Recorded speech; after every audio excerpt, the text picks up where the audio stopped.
Alright guys, so when you've got a noisy toner and it's making a noise, it's normally the white one. I'm going to show you how to do it on the magenta, but it's a very simple process to check what's jamming up the belt. Is you take these two screws off,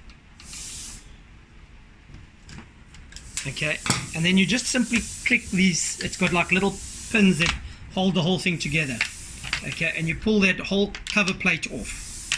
Okay, and you'll look at, you can see there how it's jammed up the belt. Okay, now what you do is you just go blow this with a compressor. Let's just go show them.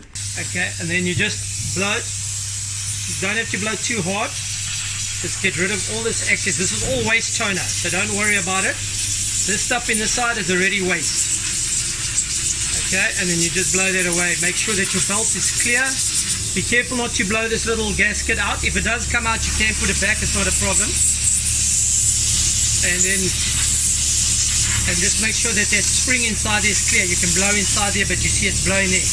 You just blow that a little bit.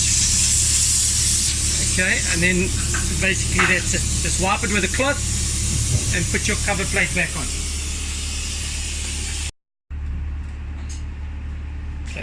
Okay, make sure that these little pegs here, make sure that there's not a lot of powder on them, because those are electronic pickup points. Okay, and you can just wipe that with a cloth.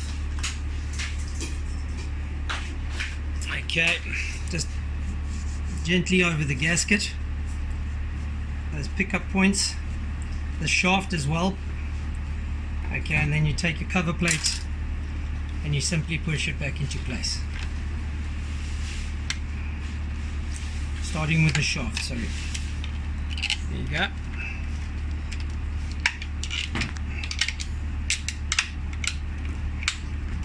Making sure that your pickup points are nicely out.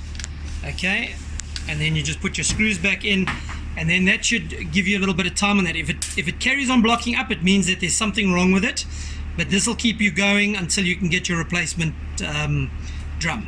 It's normally the white one that does this, but that'll get you through some harsh times so that you can keep your drum going until you can get a replacement.